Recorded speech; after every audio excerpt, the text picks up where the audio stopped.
Donald Trump, do solemnly swear that I will faithfully execute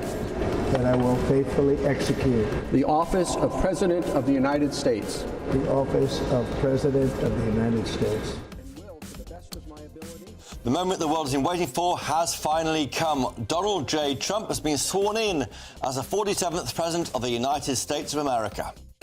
Here's how one of his old friends reacted. The vibe is unbelievable. Yes, the usual host of this programme, Nigel Farage, will be making an appearance tonight, so stay tuned. As well as welcome tonight Jacob Rees-Mogg, Suella Braverman and many, many more. GBNews reporter Alan Cherry will drop you in from for this inauguration watch party. Here it is. The question is, what does it mean for people here in Britain? That's Alan Cherry dropping in there from a Republican overseas party live. But of course, the biggest story in the UK today is the government has just announced a full-scale public inquiry into the Southport attacks from last year. Following suspect Axel Rudakabana's guilty plea to all charges, the announcement was made just moments ago. GBNews Home and Security Editor Mark White is on hand to bring you all the latest. Well, the announcement of this public inquiry is an acknowledgement of the very real concerns over Axel Rudakabana and the fact that he was referred to the Prevent Counter-Extremism programme not once but 3 times over the years. Also referred to the police, the courts, the youth justice system, social services and the NHS. Not one of these agencies picked up and acted on the very real threat this violent individual posed.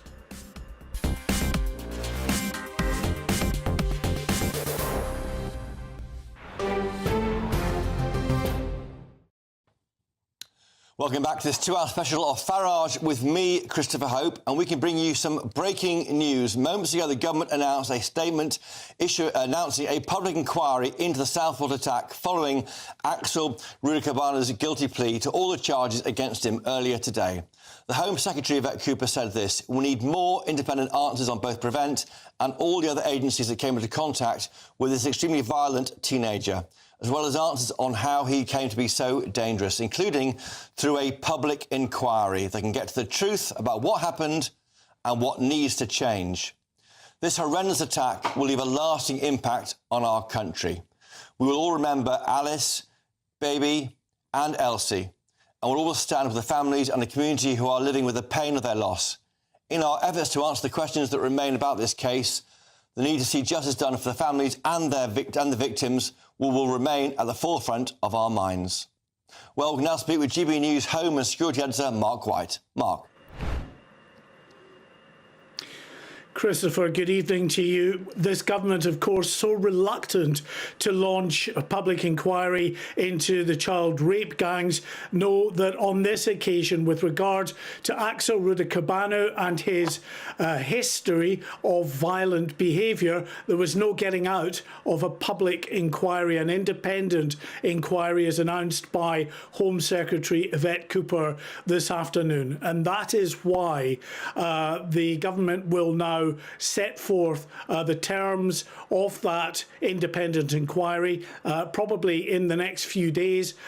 We don't know as yet whether it will be a judge-led inquiry. Very likely that it will be. Very likely that it will have the power to summon witnesses and ensure that they testify as well. And the reason we are talking now about a public inquiry is because of the very alarming news that we've been able to reveal for the first time today, after the guilty pleas from Axel Rudakabana, that he was first referred to the Prevent Counter-Extremism programme in 2019, when he was just 13 years old, just a junior pupil at high school at that time, up in Merseyside.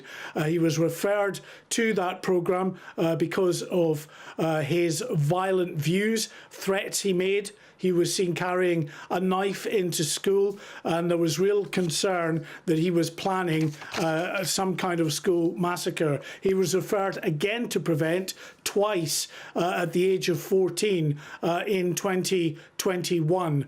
On all of those occasions, Prevent decided, for whatever reason, it will have to explain that to the public inquiry, that it could not go forward with dealing with Axel Rudikabanu. It seems because he was not affiliated to any organised terror group, and Prevent, as we know, was set up with good intention, but to deal specifically with those extremists who are being sucked in to these organised terrorist groups, either on the jihadist side or indeed the far right, who pose a threat to the UK and further afield. But it's also emerged late this afternoon and confirmed by Home Secretary Yvette Cooper that, as well as the Prevent Counter-Extremism programme, Axel Rudikabanu was also referred to the police. He was referred to the courts, the youth justice system, as well as the NHS and social services. But not one of these agencies, it seems, picked up on the very genuine threat that this violent individual posed. And that's why Yvette Cooper says it is important now to start answering these questions, and only an independent public inquiry, she believes, can do that. Mark, there's been talk of a cover-up, hasn't there, over the past few months since these dreadful attacks last August. Are you seeing any evidence in that statement tonight from Yvette Cooper there was a cover-up of some sort? Well, the government would absolutely say no. The Crown Prosecution Service and the police say absolutely not. The reason we couldn't talk about these issues, about the concerns over his violent past and violent behaviour, was because of the need to preserve the integrity of the upcoming court case. But now that court case is not happening because of the guilty pleas, they are free to explore that, to reveal that, and to talk about that. But quite separately, of course, to the issue of what we could or couldn't say at that time, there was other issues I think that the authorities will need to answer, and answer as a matter of urgency. They haven't done it in any satisfactory way so far, and that relates to the additional charges that Axel Rudikabanu was facing. A terror charge relating to the possession of a PDF document that linked to the Al-Qaeda terrorist group, and also the production of the biological toxin ricin, a quantity of which was found in his house. Now, both the PDF and the ricin were discovered just within a couple of days and confirmed to be the toxin and an Al-Qaeda document within just a few days. Yet we waited for 3 months before we finally got an acknowledgement from Merseyside Police and the CPS, the Crown Prosecution Service, that these charges were now facing Axel Rudikabanu, that he was now facing these 2 additional charges. So these, the reason for that delay will, I think, have to be explained. As yet, as I say, there is no satisfactory explanation as to why we waited 3 long months. Well, Mark White, thank you for that latest update there on this developing story tonight. Now, joining me live from Washington, D.C., is the leader of Reform UK and the usual presenter of this programme, Nigel Farage. And there he is. Nigel Farage, welcome to Farage, of course. What's your reaction to the news of this public inquiry tonight from the Home Secretary into the Southport murders? 24 hours after the triple murder, when online speculation was going absolutely crazy as to the identity of this individual and what his motivations might be, I posted a video in which I asked the question, was this man known to the authorities? Why are you not telling us the truth? And for that, I was vilified. From senior newspaper publications, broadcasters, politicians, just for asking for the truth. I was apparently somebody who was encouraging rioting.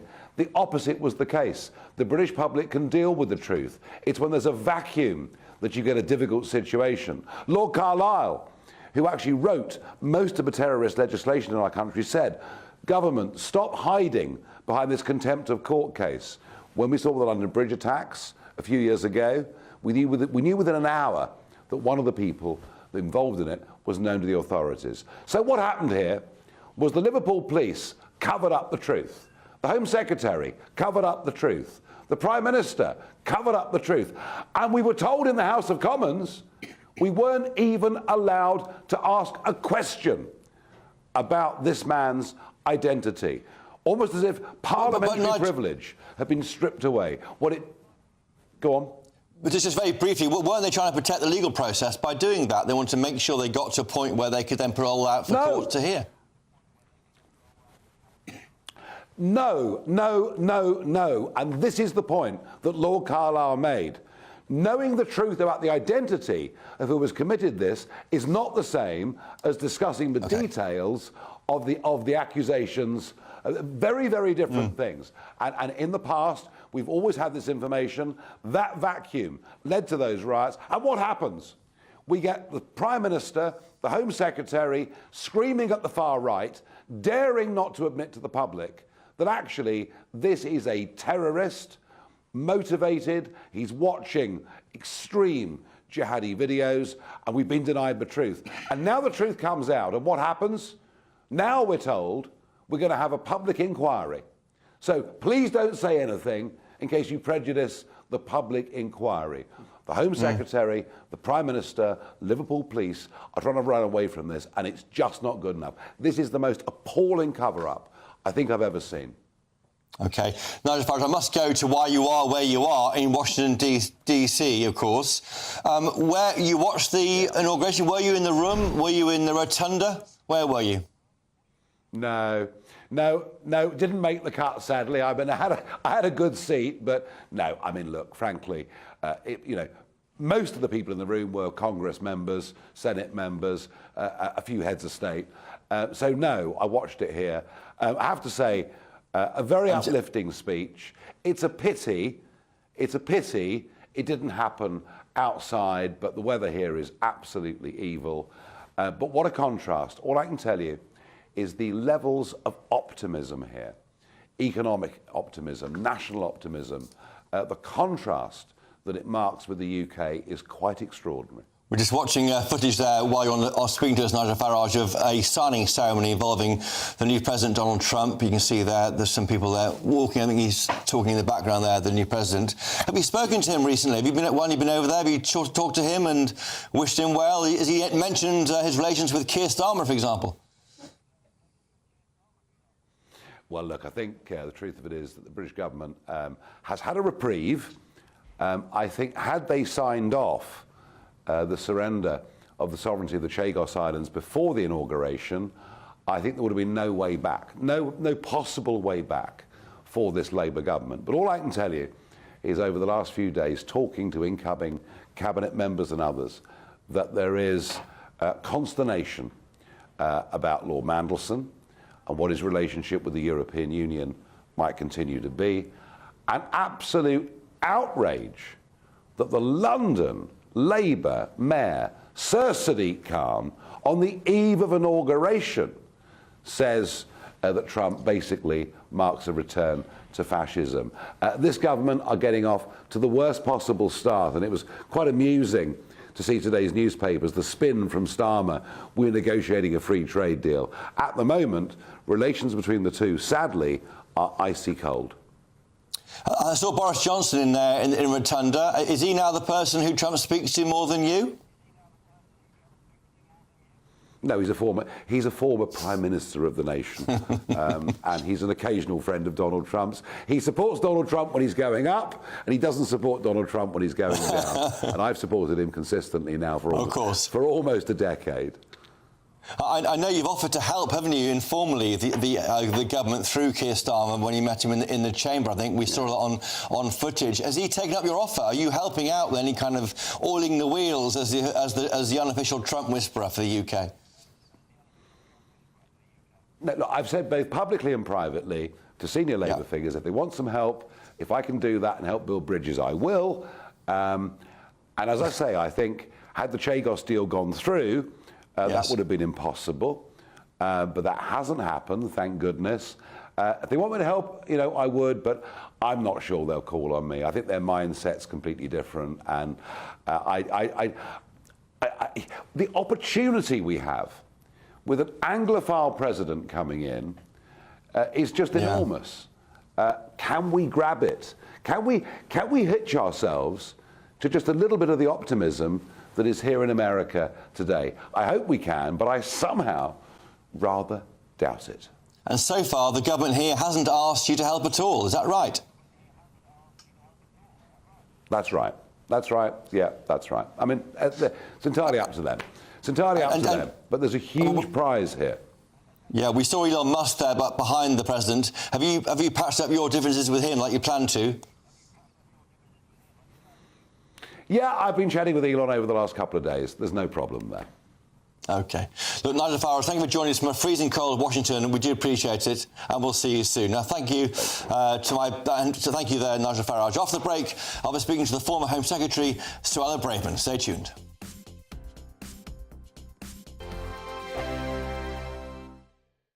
This is GB News, Britain's news channel. And fashionistas are keen to see which new trends are set to hit the catwalk. Well, our next guest is very well placed to share her predictions with us after being a contestant on hit ITV series Dress the Nation, as well as being an upcycling and sewing consultant. Wow. Joining us now is Tendai Murewe. I want to go back to you appearing on the ITV Dress the Nation. Right. Tell us about that experience. What was that like? Oh, that was one of my highlights as a upcycling consultant. I learned to sew in my kitchen 5 years ago. And then, during COVID, just making masks. Then the next thing I was on a Dress the Nation, making dresses in front of TV. Yeah, it was just incredible. I think we all had all these clothes that we have, but we don't know what to do with them. So mainly I started with men's jackets, taking off the sleeves and putting it like a print on. I've tried this. I've tried taking off my sleeves before. I now have about 3 jackets with no sleeves. Oh, so, I never managed to put them back on. You need to come to a workshop. You need to come to a I need an workshop. upcycling consultant. 2025. What can we expect, fashion-wise? I think bold prints are back. People are loving. I think you walk on the streets in frollals and oversized men's So the jackets. exact opposite. We have drastically underperformed this morning. You're just saying, not like us. We just woke up this morning and thought, it's winter, it's cold, it's grey. Grey, miserable. Is that not the way to go? No, it is. It's still, I think because fashion is expressive. It's whatever you want to express yourself. GB News, the People's Channel. In the GB newsroom, we bring you the news as it happens. With our team of dedicated journalists across the UK. We're ready to keep you up to date with what's happening every half an hour, every single day. Bulletins here on GB News. The People's Channel. Britain's news channel. This is Britain's Newsroom, where your voice matters. It's just astonishing. With expert analysis and honest opinion, we don't just keep you informed. We bring you unique perspectives you won't see anywhere else. Can't argue with any of that. When the news happens, it happens here. On Britain's Newsroom, weekdays from 9:30 a.m. Only on GB News. I'm Christopher Hope. From pop stars to politicians, I'll interview anybody in a pub who's got a political opinion. Join me every Friday on Spotify, Apple Podcasts, YouTube or gbnews.com, or wherever you get your podcasts. This is GB News, the People's Channel.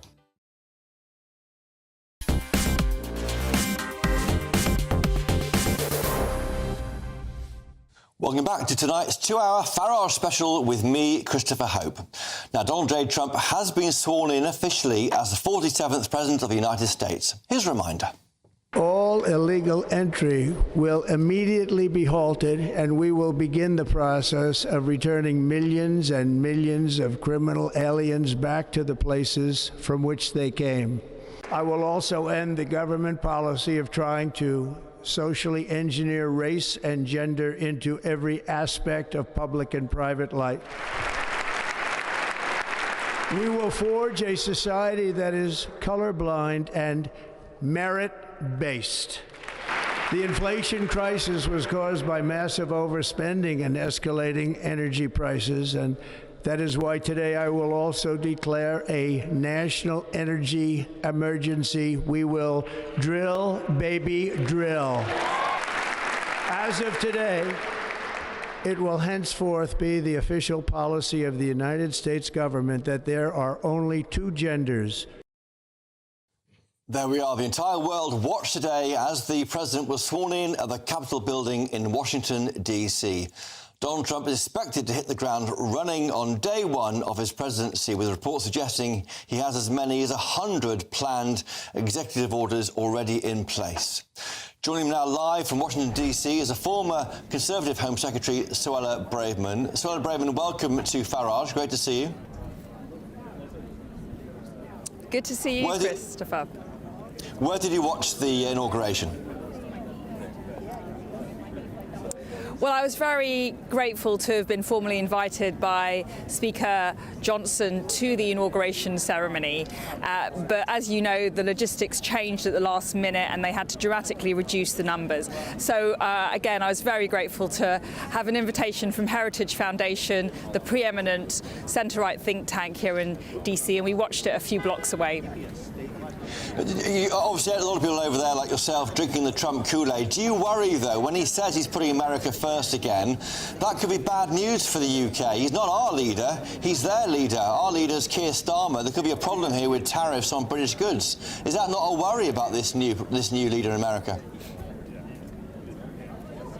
No, not at all. We need America back on the world stage, frankly. For 4 years now, America has been absent. We've had a weak America, and as a result, there have been countless conflicts breaking out around the world, I think many of which would have been avoidable had President Trump been president. So I think that, from a global security point of view, this heralds a new chapter of robust approach to foreign policy, something we desperately need and which benefits those of us in the UK.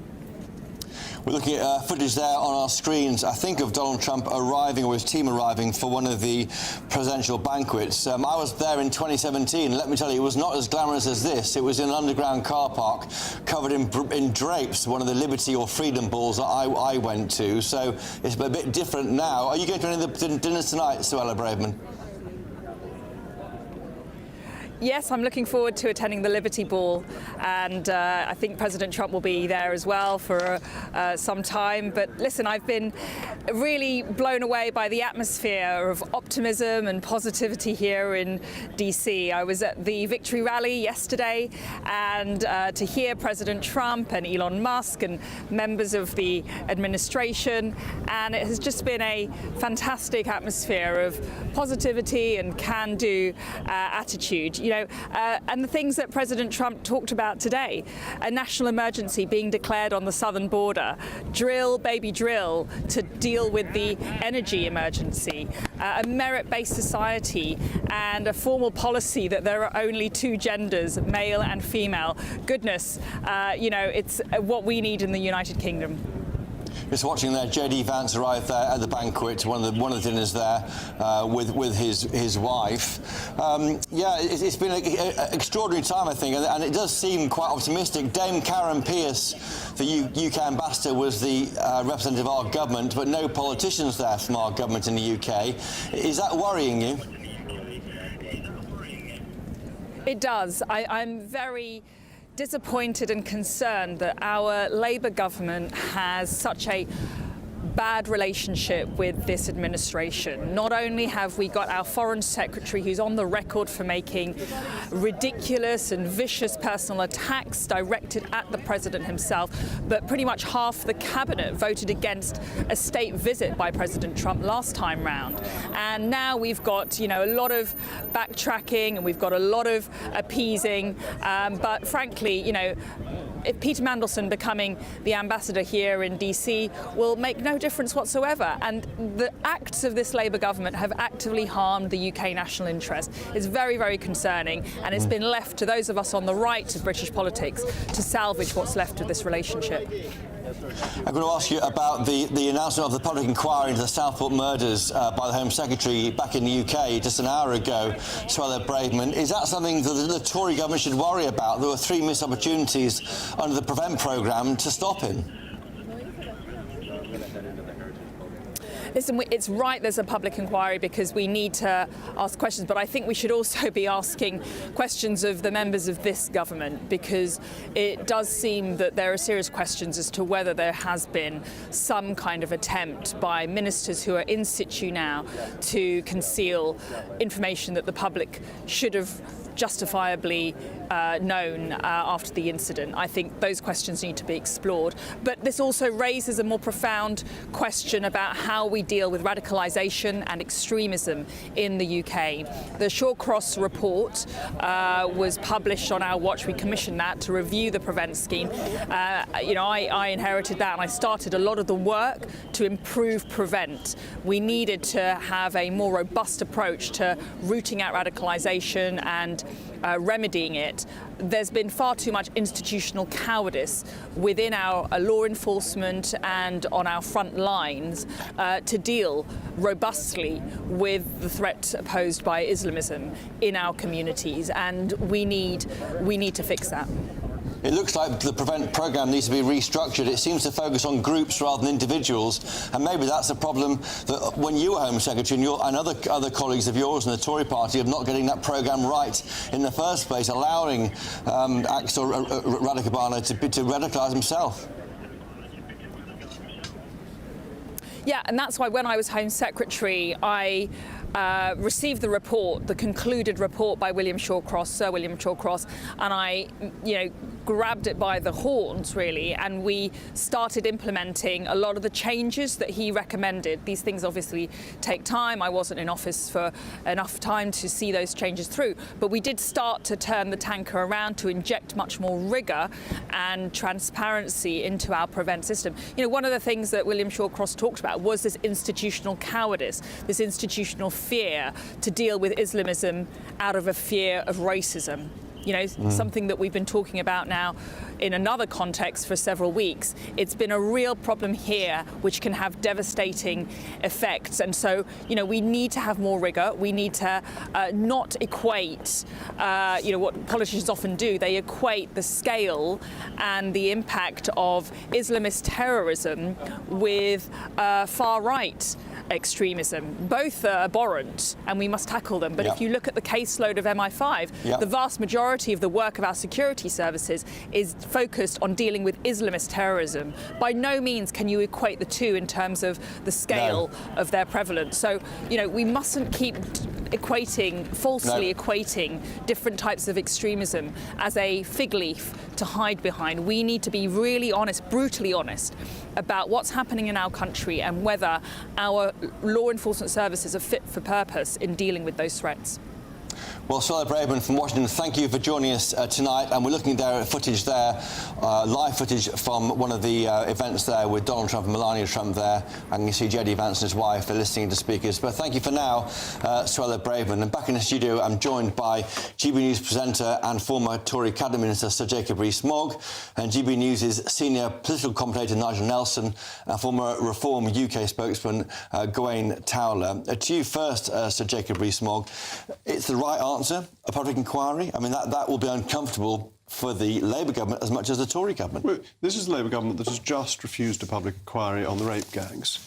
And this seems to me to be entirely inconsistent. They should have 2 public inquiries. They should have one on the rape gangs, which they keep on refusing. They're now pretending there'll be little local inquiries. It shows the weakness of their argument on that.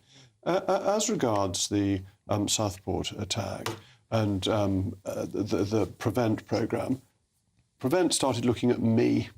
And this was at me. And this came out in the Shawcross report. They are so woke, they are so unwilling to say our problem is Islamist terrorism that they started looking at me as a dangerous right-winger. When you were in charge? When I was a minister. When you were a minister? Yes. So under the Conservative government, they look at a Tory minister? Because I tweeted something they didn't like. And Shawcross found this out, and I heard it was me, and I rang William and said, really?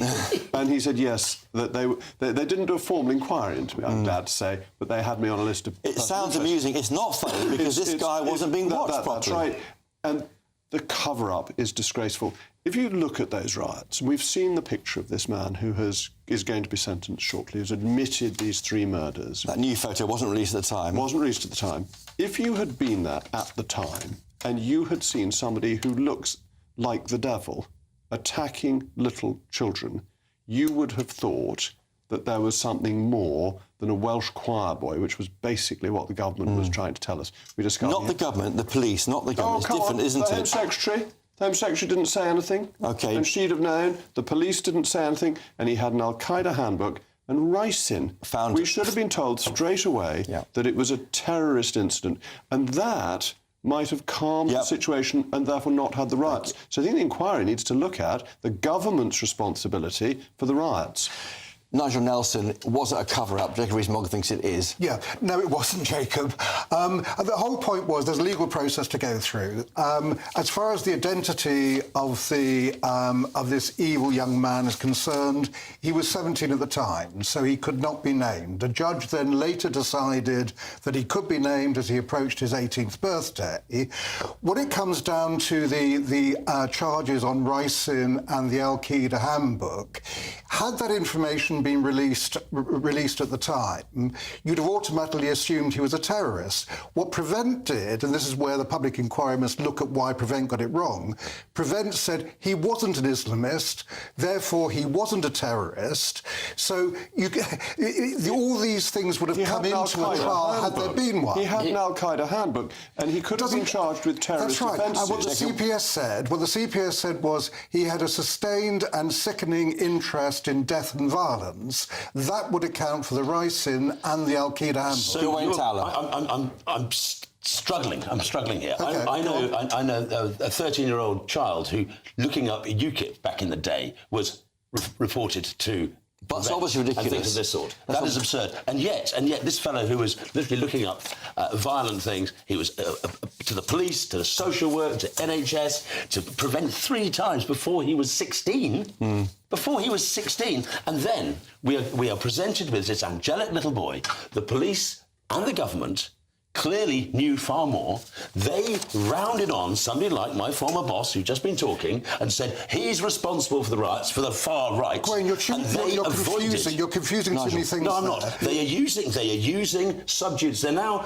Let's have an inquiry. They're pushing it into the long grass. Let Nigel respond. The whole point was that until this morning, we thought that this man was going to plead not guilty. He didn't. He pleaded guilty. That's why we know these things. But there was a 4-week trial scheduled up until this morning. That trial had to go through due process. Yes, and so because there is no trial, this information could not come out before. There will not be a trial. Sorry, but that's not how the subject rule works. That you mustn't prejudice the case. But you would have done it. But you are entitled to charge him with terrorist activities once he's got an Al-Qaeda handbook. You're entitled to charge him with having that handbook. Possession of it is in itself, without good cause, an offence. That's right. If he'd been charged with that, which he could have been early on day one, people would have known. So, yes, we're not allowed to discuss and say we think he's guilty if he's waiting a jury trial. But you are allowed to bring forward the basic facts of the charge. But that would have prejudiced the trial. Why would that always happen? Why would it have done? Because that automatically gives the impression he's a terrorist. So if he had terrorist material and has been charged with terrorist offences later, then surely that prejudiced the trial. As far as I saw, that they weren't sure what the motive was. They couldn't say it was terror until they knew what a motive. He wasn't saying anything, therefore they couldn't do a motive on it yet. Well, they have the Al-Qaeda handbook, which it's illegal to own without good cause. But where Nigel is, I think, putting sub judice in the wrong place is that you are allowed to say what the substance of the charge is. You're not then allowed to discuss the details or what that means. But if they'd said the substance of the charge was terrorism, everyone would have known. Jacob, I want to move on. Nigel and Gawain, thank you for now. Thank you to my panel. Let's get back to the big story on the world stage as Donald Trump was sworn as the 47th President of the United States. I'm joined now live from the Republicans' Overseas London Watch Party by GBNews reporter Adam Cherry. Adam. Good evening, Chris. Good evening, gentlemen. Yeah, that is right. I am at the Republican Overseas Watch Party in central London. As you can imagine, a pretty sympathetic crowd here to the speech tonight. Just do a quick pan round. You might be able to see everyone's there's a sea of MAGA caps. Everyone's having a good time. The booze is flowing, so I think people are in quite a good patriotic mood. People I spoke to, in fact, during the speech, basically every single policy announcement that he made there, no real surprises, but every single one, applause, laughter, very well received. I should say, actually, I'm doing my bit for the People's Channel. They've got a bit of a fool on telly at the moment, but there he is. So we've got the People's Channel here on the screen. And as I say, a good party atmosphere. I did ask people what they think about the relationship between the UK and the US now. What does that mean? Relationship with Keir Starmer and Donald Trump. Basically, everyone sort of went, nah, not so sure about that. So still clearly some unanswered questions and perhaps some things to prove from number 10 Downing Street. But overall, guys, quite a good atmosphere. I'm being well behaved so far. But there is a bar just over there, so I think once we're wrapped up, maybe I'll go and say hello. Have you spotted any members of the government there, Adam? Any Labour people trying to ingratiate themselves in with Team Trump, or is it all not really a Labour zone? Labour people here, not really. Mostly MAGA, mostly sympathetic to the America First Trump cause. Nigel Evans, former MP, is just over to my right. We spoke to him earlier, and you'll see that on our website shortly. He said he thought it was sort of typical Trump speech, and that, you know, everything we saw there was what you'd expect. Now it's a question of delivery and a question of what is the relationship going to be between both number 10 and the White House, but also Kemi Badenoch. What's her relationship going to be like? Yeah, that is the key question, the million-dollar question maybe. Adam Sherry, thank you for filming that Republican Overseas Watch Party. Now, after the break, I'll be joined by leading US political strategist Jerry Gunster, talking to him about the future of the special relationship now that Donald Trump has become President of the United States. Stay tuned.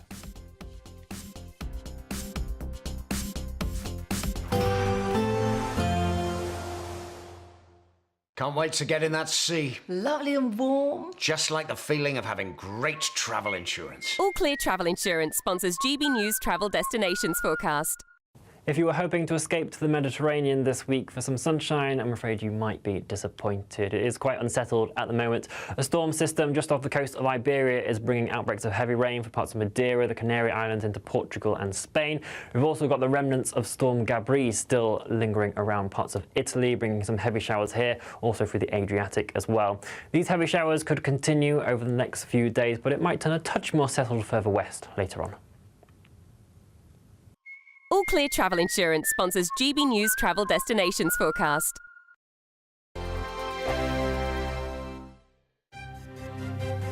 GB News Breakfast, every day from 6 a.m.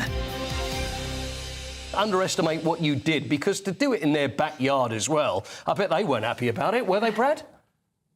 No, definitely not. Well, it makes it all the more sweeter. So they're usually pretty dominant in a two-man event, but four-man's usually where we can challenge them. And yeah, we managed to do it yesterday and put down two solid runs. And yeah, so yeah, funding was a big issue for us in the last quad, but because of our results recently, we've picked up a lot more funding from UK Sport. So we're well funded now, and but yeah, the Bob is in the back of the van behind us, so we're driving it down to St Maritz as we speak. So yeah, it's, that's how it all works in the background in bobsleigh. Brad, you're the pilot, correct? So you're up front. Yeah. Now, what happens? I always wonder, because I remember seeing John Noakes on. Do you remember John Noakes on Blue Peter when he fell out of the Bob and he ended up showing the back of his backside on TV because he had a big scar on there? What? So you got the brake man. You're at the front. So where are you then, Aaron? Are you what number are you? So I'm number 3, yeah. Right, so what do you do there? Is it just a matter of it's the running power is what it's all about to get off to a good start, and then you can sit and enjoy the ride? Yeah, that's it. So for number 2 and myself, number 3, it's all about getting that bob off the line and then just zipping it up to as high a speed as we can, basically. Yeah. Getting in, staying low, having good aerodynamics, and staying still and let Brad do the work. Yeah, it's definitely not a comfortable position for them because we're bending them and twisting them into it's quite an uncomfortable position to get as aerodynamic as possible. And when you've got 6 times G's pushing you through that, it's not Yeah, not definitely stiff back this morning, that's for sure. Because I'm just thinking where me and Eamon would sit. Is it 2 and 3, or would he go at number 4? What do you fancy? I would be too frightened to do that. GB News, the People's Channel. Good Afternoon Britain isn't just about us. The wonderful thing about this programme is it's about everyone watching. It's an interactive programme. Well, there absolutely is something to see here, and we're going to be talking about it more. Whether it's breaking royal news, Will, please bring us up to date. or indeed a particularly punchy speech in the House of Commons, Very, very curious. we bring it to you live, and then we bring you live reaction as well. That's Good Afternoon Britain, weekdays from midday. Only on GB News, the People's Channel, Britain's news channel. It's Patrick Christie's Tonight, and here we do things differently. It's explaining the absolute madness of this, doesn't it? It's explosive. I mean, this is very good. It's lively. 850. Your government sat there short and it did nothing. It's controversial. And the Middle East has been in turmoil since before I was born. It's everything you need to kickstart your evening. Everyone's had their Weetabix tonight. I love to see it. That's Patrick Christie's Tonight, weeknights from 9 p.m. Only on GB News, the People's Channel, Britain's news channel.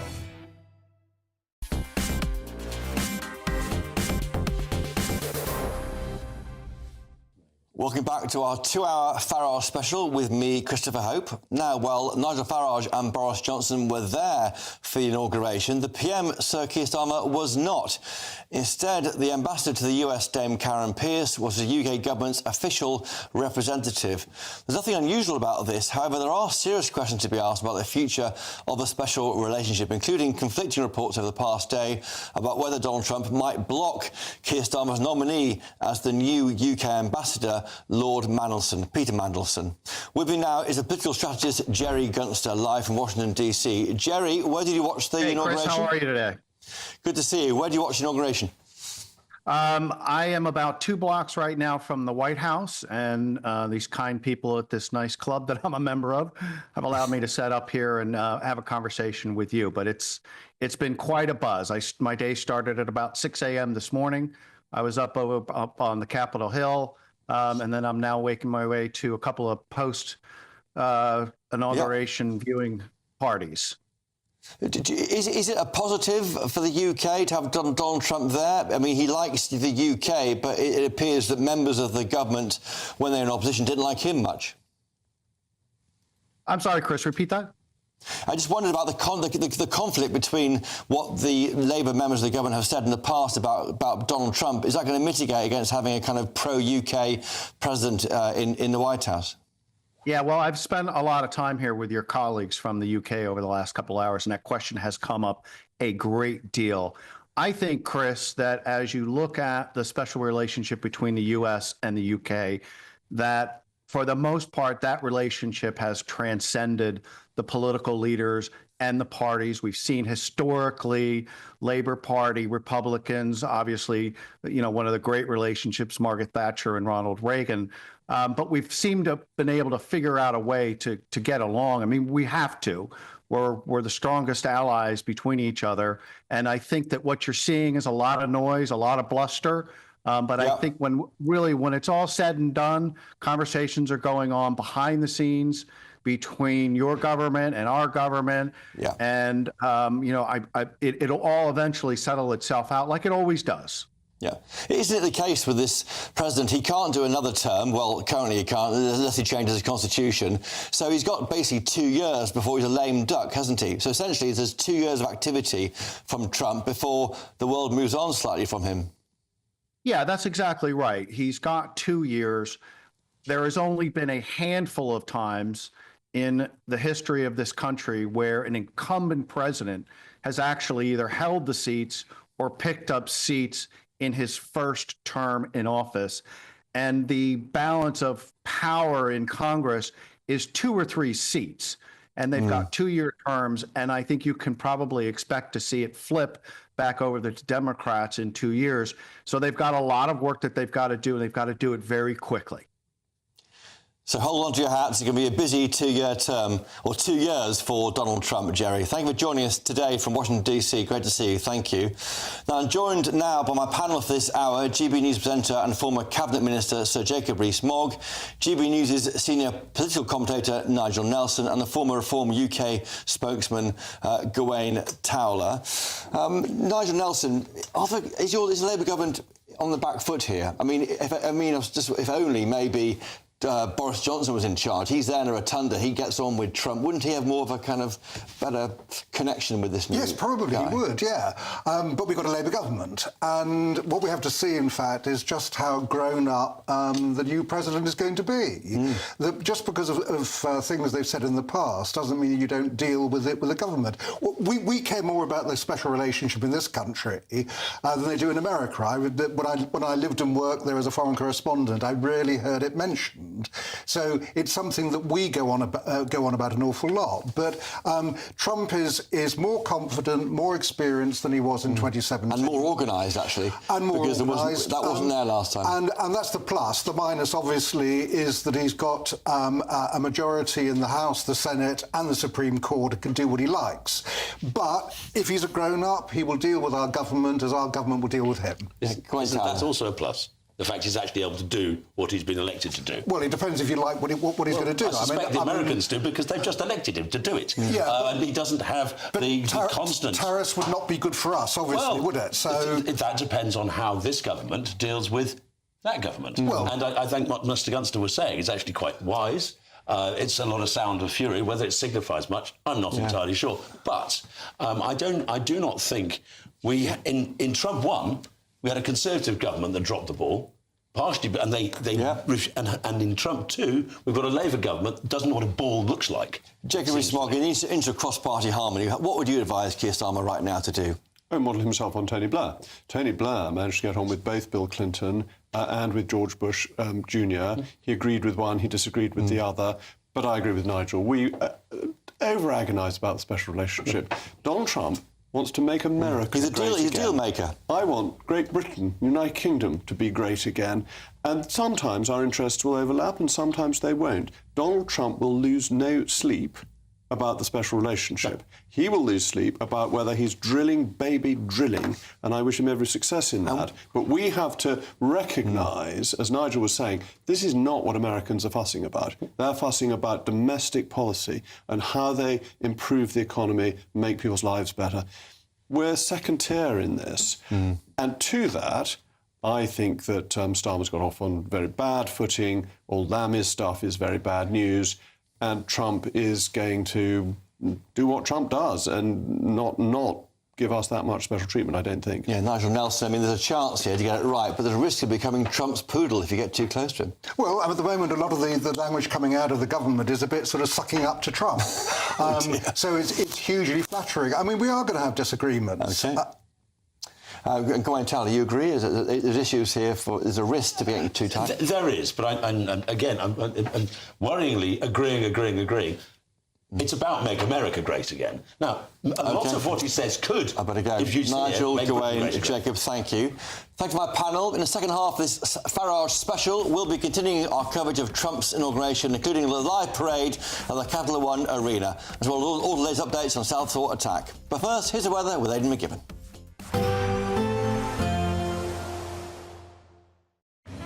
Even though we'll see a cloudy start, it'll be a bright outlook for the rest of the day.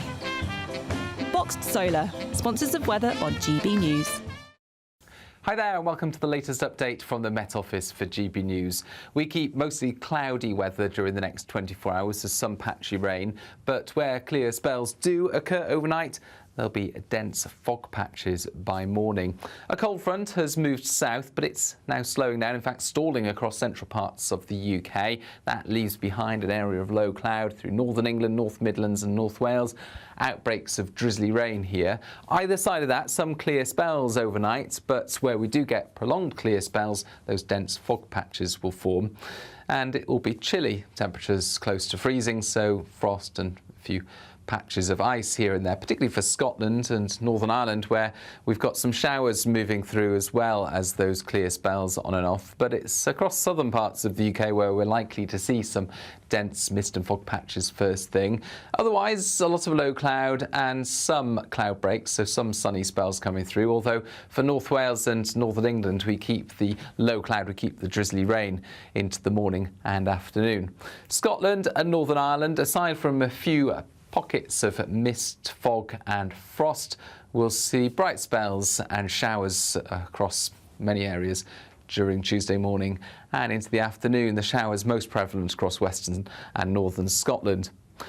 Little changes then for the rest of the day. Outbreaks of rain through central areas, a lot of cloud in the south, brighter skies further north and temperatures closer to average for many of us compared with recent days, 5 to 8 Celsius.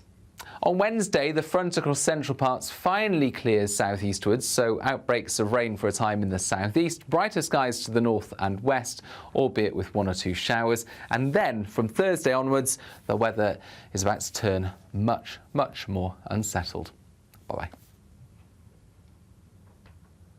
We'll see a cold snap, which will quickly develop into a warm front. Boxed Boiler Repairs, sponsors of weather on GB News. Imagine how £50,000 in cash from us could make your new year go with a bang. Hi, my name's Victoria. I won the Spring Great British giveaway. So the day we got the money in our bank account, everything just felt a lot lighter. I would say if you're thinking about entering, just enter. For another chance to win, text cash to 63232. One entry costs £2 plus one standard network rate message. Or text bonus to 63232. 5 entries cost £5 plus one standard network rate message. Go to gbnews.com/win. Entries start from just £2. You can call 0903 681 3232. Calls cost £2 plus your network access charge. Or post your name and number to GB10 PO Box 8690 Derby DE1 9TT. UK only. Entrance must be 18 or over. Lines close at 6 p.m. on the 31st of January. Please check the closing time if listening or watching on demand. Good luck. Patrick Christie's Tonight. Weekdays from 9 p.m. 5 years ago today, Harry and Meghan shocked the world when they announced that they were stepping back from royal life in what has since been dubbed Megxit. Many royal experts thought the future of the royal family was in doubt after the Duke and Duchess of Sussex's bombshell Oprah Winfrey interview, their scornful Netflix documentary and Harry's autobiography Spare that took aim at William and Catherine. Pleased to be joined now by entertainment and royal journalist Sarah Louise Robertson. Sarah, thank you very, very much. Great to have you on the show. So, Megxit, 5 years on, how's it gone for them? It couldn't have gone any worse. I remember, as you pointed out there, Patrick, 5 years ago, one senior courtier called this move a declaration of war on the royal family. Well, this is a war that Meghan Markle and Prince Harry have lost. They are the losers in this whole sordid affair. And the royal family have come out stronger, more unified and better than ever. You know, she had it all in her hands to play with. It was all there to play with. She had the HRH title. She could have gone on to do wonderful things. And what's she now? A reality star. She's not even a working actress anymore. This new cookery show, Netflix have put it in the reality side of their categories. What a come down that is. We don't see them together in public anymore. She's doing her thing. She's going down the avenue of reality TV.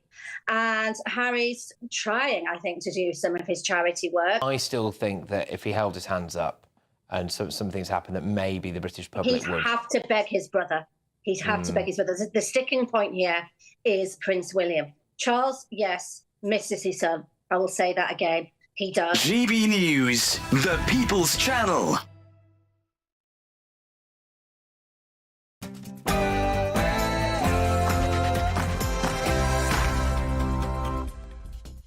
Welcome back to this 2-hour special of Farage with me, Christopher Hope. John Trump, do solemnly swear. I, Donald John Trump, do solemnly swear. That I will faithfully execute. that I will faithfully execute the office of President of the United States. The office of President of the United States. That's right. Donald Trump has been officially sworn in as the 47th President of the United States. I was saved by God to make America great again. We'll be going live to the US very shortly, speaking to Niall Gardner of the Heritage Foundation, as well as bringing you live pictures and images of President Trump at the Inauguration parade. Meanwhile, here in the UK, the government has released a statement announcing a national inquiry into the Southport attacks following the Southport suspect Axel Rudakabana's guilty plea. GB News Homeland Security Editor Mark White is on hand to bring us all the latest. There will in fact be two inquiries, an independent review that's also being launched by child safety agencies in the northwest of England who dealt with Axel Rudakabana during a 2-year period when he exhibited very problematic behaviour and of course was referred to the counter-terrorism extremism programme no less than 3 times. But first, let's get the latest headlines with Sophia Wensler.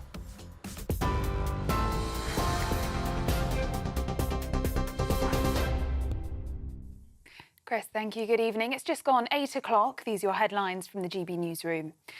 The Home Secretary, Yvette Cooper, has announced a public inquiry into the Southport stabbings that can get to the truth of what happened and what needs to change.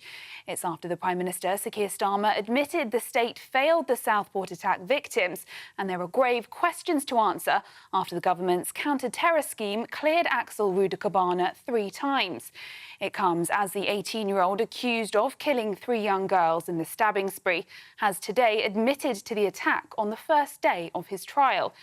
Axel Rudakabana pleaded guilty to the murders of 9-year-old Alice de Silva Aguirre, 6-year-old BB King and 7-year-old Elsie Stanku. The victims were killed during an attack at a dance class in Southport on the 29th of July. Rudakabana also admitted to the attempted murder of 8 other children, the dance class instructor and a businessman. He will be sentenced on Thursday after pleading guilty to additional charges of possessing a knife, producing a biological toxin ricin and owning a terrorist training manual. Rudakabana was referred to an anti-extremism programme 3 times before he carried out a meticulously planned rampage, it has emerged. Reform leader Nigel Farage has said the Home Secretary must appear in Parliament and account for why Rudakabana's terror links were not sooner revealed. Speaking from Washington, D.C., where he was attending the inauguration of Donald Trump, Mr. Farage said, "I asked that question 24 hours after the murders. I said, why are we not being told the truth? The Prime Minister, the Home Secretary and the police refused to engage." Donald Trump has said, "I was saved by God to make America great again," after being sworn in as the 47th President of the United States. Please raise your right hand and repeat after me. I, Donald John Trump, do solemnly swear. I, Donald John Trump, do solemnly swear. That I will faithfully execute.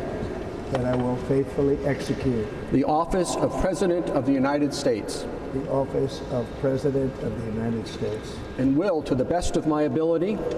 And will, to the best of my ability. Preserve, protect, and defend. Preserve, protect, and defend. The Constitution of the United States. The Constitution of the United States. So help me God. So help me God. Congratulations, Mr. President.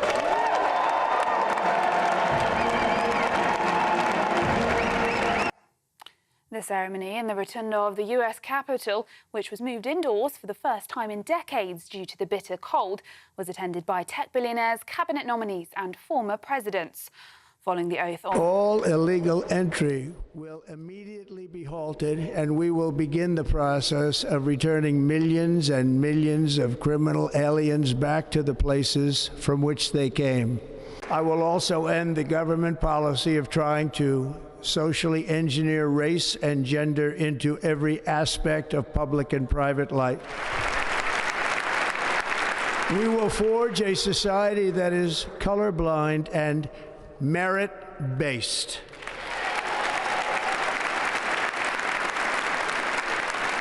As of today, It will henceforth be the official policy of the United States government that there are only two genders. Now, back in the UK, the King has written to Donald Trump to congratulate him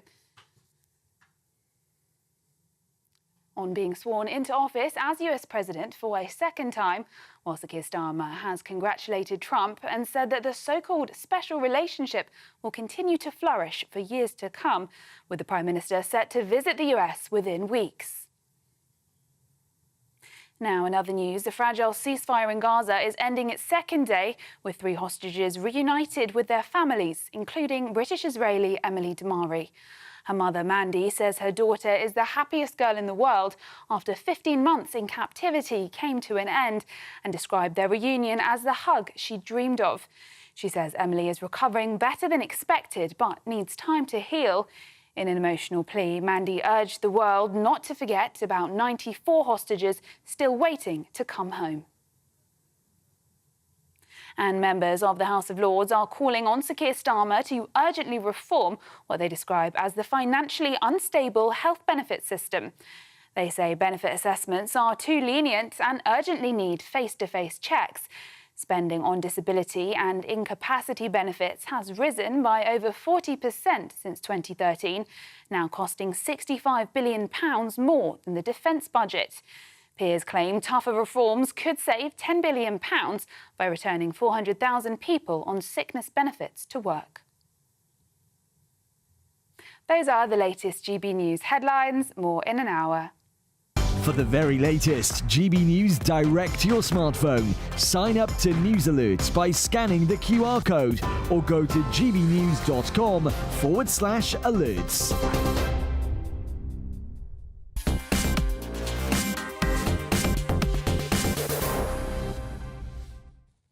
Welcome back to tonight's 2-hour Farage special with me, Christopher Hope. Now, Elon Musk, the owner of Twitter and other businesses, has just taken the stage in Washington after Donald Trump was sworn in as the 47th US president. Here he is.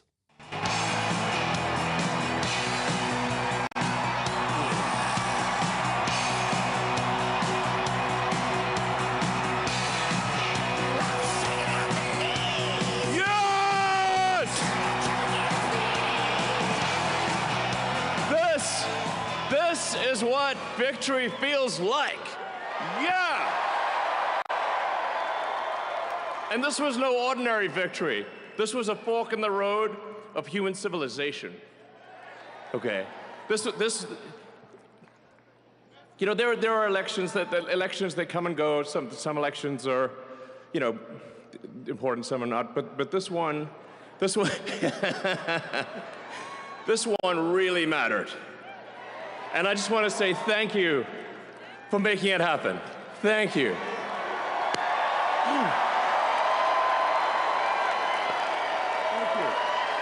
My heart goes out to you. It is thanks to you that the future of civilization is assured. Thanks to you. We're going to have safe cities, finally, safe cities. Secure borders, sensible spending, basic stuff. And we're going to take Doge to Mars.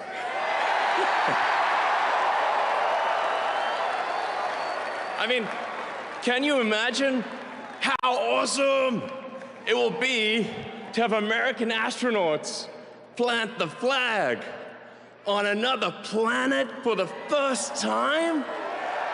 Bam! Bam! Yeah! How inspiring would that be?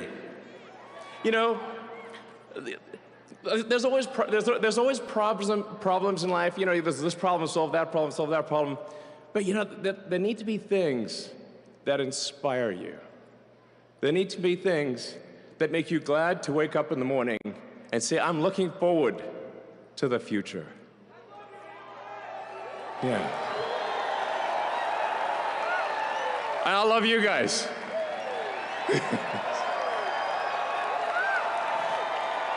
So,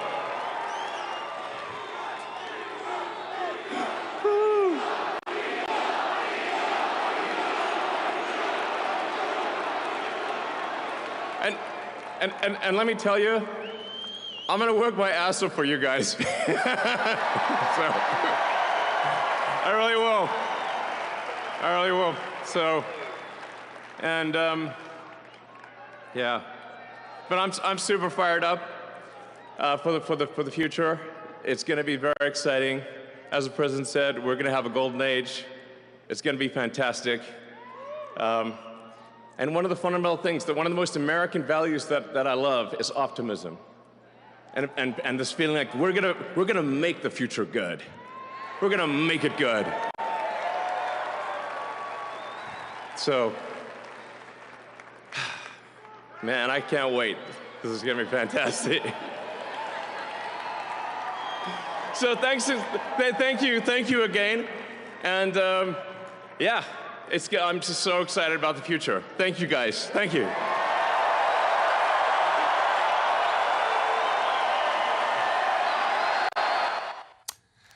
Elon Musk there with an unusual speech, you might say. Now I'm joined here in GB News' Westminster studio by my panel for the hour. GB News presenter and former Cabinet Minister Sir Jacob Rees-Mogg, Telegraph columnist Tim Stanley and the former Labour MP Lloyd Russell-Moyle. Tim Stanley, to you first very briefly. He put his hand on his heart and put his hand out, didn't he? What do you make of that symbol, the sign he's making? I'm not going to replicate that, but obviously people are saying it's a Nazi salute. It's not. It's when you go from me to you. I don't think that's what it's supposed to be. He's obviously excited. He spent a lot of money getting his friend Donald Trump elected. Is he so excited about Donald Trump announcing, well, not quite war on, but dropping America's official support for the electric car when what Musk does is he makes electric cars? I don't know. We can get on to talking about the inauguration, but in terms of Musk, the one thing I'm frustrated about with the new administration already is that the conservative movement in America was moving towards an antitrust position on the tech giants. It was talking about breaking them up and regulating them. And there they are. Instead, he's decided to embrace them. And the tech giants have moved towards the Republicans because some of them, like Musk, believe in Donald Trump, but others because they're frightened and they want to avoid federal interference like Biden did to TikTok. I just think an opportunity has been missed here, a chance to break up these big giants. Instead, they're going to be hand in glove with the government, which is a bit like corporatism, which conservatives are not supposed to like. Lloyd Russell-Moyle, you saw, well, let's start with that Musk speech. You saw that's where he did with his hand. Is that alarming you? How do you describe that? Musk alarms me for lots of other reasons, really, than the hands. So, kind of... I think he was overexcited, and I think it was a foolish gesture. From his heart to everyone else. I think it was a foolish gesture to make because it can be clearly misinterpreted. Yes. And particularly because people do have questions about Musk. I think if someone who is clearly not of that ilk does it, then it's easier to write it off. But I think what is more concerning is that... or what is more interesting, maybe, is the better word, is this conflict between a Trumpian conservatism and Musk conservatism. And I'm not clear what's going to win out at the moment. And I think that I'm more concerned about a Musk conservatism, a Musk presidency, actually, because I think he can, at times, be a bit irrational and can be a bit focused on funny pet projects, going to Mars or, which he's promised numerous times is going to happen in the next 3 years or whatever. It hasn't happened. And some of his other little pet projects that he's got on. And I'm not sure that will be good for the United States. And it won't be good, I don't think, for Europe and Britain.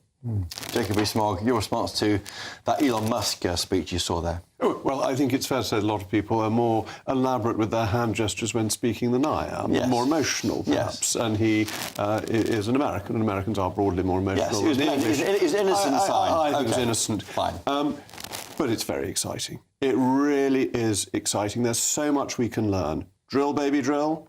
Frack, baby, frack. We want cheap energy too. Close your borders. Make your borders secure. We want to do that. Stop this ban on petrol cars. We want to do that. Freedom of speech. Getting rid of all the DEI people who cost thousands, hundreds of millions of pounds across the country. And inclusion. Get rid of it all.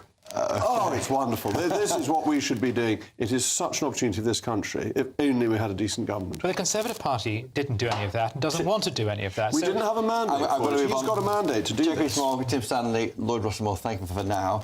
So what does the return of Donald Trump mean to the presidency, the UK, forgive me, here? Already he's made his presence felt. One of his early moves has been to pressure the government into a humiliating U-turn, compelling the PM to put the Chagos deal with Mauritius on ice for now. So what can we expect from a Trump-Starmer special relationship? I'm joined now by foreign policy analyst and former aide to Margaret Thatcher, Niall Gardner. Niall, great to see you. Thank you for joining us on Farage tonight. It's a real pleasure, Christopher. Many thanks for having me on the show today. How do you think the UK might change with a Farage presidency? Might we see some of that raw capitalism Jacob Rees-Mogg was describing infecting the government in the UK? Well, I think with Donald Trump now in the White House, you're going to see a very different kind of special relationship. Because after all, Keir Starmer, I think, is an absolute disaster for Britain. There's intense dislike of Keir Starmer here in Washington among US conservatives. And already I think there are clear signals that the Trump presidency will sink the awful, ghastly Chagos Islands deal, which is a real surrender by Britain that will actually strengthen the position of communist China at the expense of the UK and the US and threaten the long-term future of the Diego Garcia US military base. So I expect there'll be a lot of fireworks between Trump and Starmer, and I think that you're going to have a US administration that is actually more pro-British and more pro-Brexit than the socialist far-left Labour government in the UK. So I think that's actually good news for the British people. You've got a US president who likes Britain, he's pro-British, but at the same time, I think that Keir Starmer is going to be held to account. There are hurdles, aren't there, to get that relationship established, not least getting Lord Mandelson approved as the ambassador to Washington. What hurdles are there? Do you think that might be a problem? Well, you've already had a strong attack, actually, on Mandelson from a key member of Donald Trump's team, Chris Lasavita.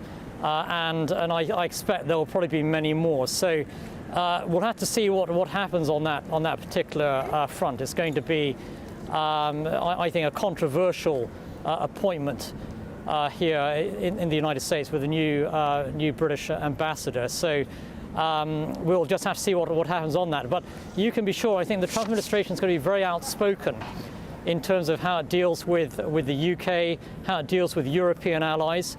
And I think, on the positive side for Britain, Donald Trump really hates the European Union. He's very Eurosceptic.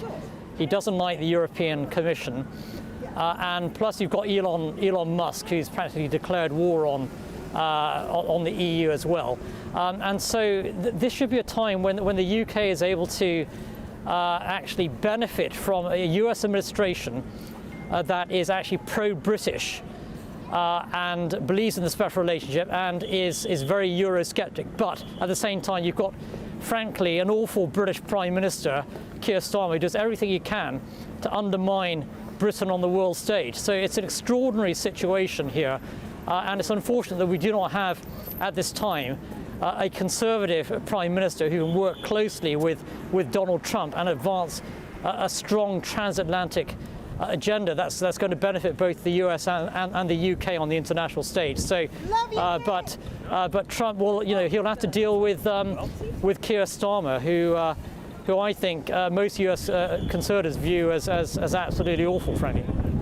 Well, I'm sure there's even the special relationship might overcome those feelings if they're the case. Niall Gardner, thank you for joining us tonight. Now, up next, we'll be getting the latest on that announcement from the Home Secretary, Yvette Cooper, that there will be a public inquiry into the Southport attacks. Stay with us.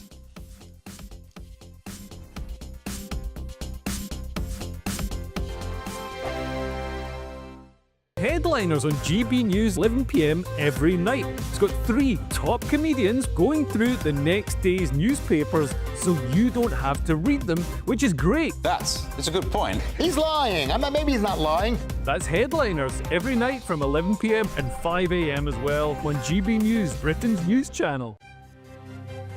GB News Breakfast. Every day from 6 a.m. Lauren, let's start with this, shall we? How children's TV may be harming, not helping young minds. Yeah, so this is an article in the Express today, a big double-page spread as a result of some new research in a new book that's coming out by a child psychologist, saying that children's television, and I think perhaps more importantly, the way that children consume television and video product now is perhaps not as healthy for them as we would hope it would be. And there's quite some distance from children's television of the past, of the sort of the Bagpuss and Clangers and Ivor the Engine era. And I think what's interesting about this is particularly the how children's television is consumed angle, because children are now put in front of screens significantly more often than they were, certainly when I think we were growing up. The content that they are consuming is not great for their brains and their learning and development, which Suella Braverman of children's television fame is now leading a big crusade to say that some of this is really, really bad for children. These days, they're not watching the TV that we all watched when we were growing up. They're not even watching GB News in the morning. What are they thinking? Would you believe it? But they are watching this absolute drivel all day long on YouTube, and because obviously all our TVs are now connected to the internet, or they're getting TikTok on their TV. It's not even, so they don't even necessarily have to have smartphones or iPads. They can just watch this stuff on TV, and it is rubbish. They are watching it and they're obsessed with it. Oh God, Skibbity Toilet or something. Have you heard of this? No. No? Well, you'll have viewers who have got who are parents of sort of 13-year-olds, and this Skibbity Toilet thing is, they're all obsessed with it, and this is a really annoying sort of theme tune or thing that they sing at you. GB News, the People's Channel.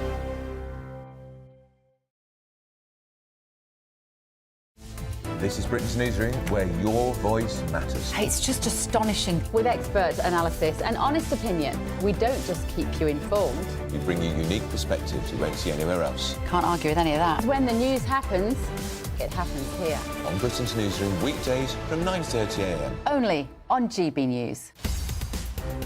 In the GB Newsroom, we bring you the news as it happens. With our team of dedicated journalists across the UK, we're ready to keep you up to date with what's happening every half an hour, every single day.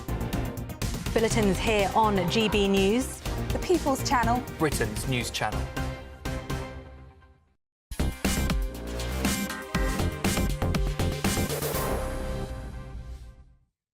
Welcome back to Farage with me, Christopher Hope. Now, we go back to that news earlier that we broke in the show that the Home Secretary, Yvette Cooper, has announced a public inquiry into the Southport attacks.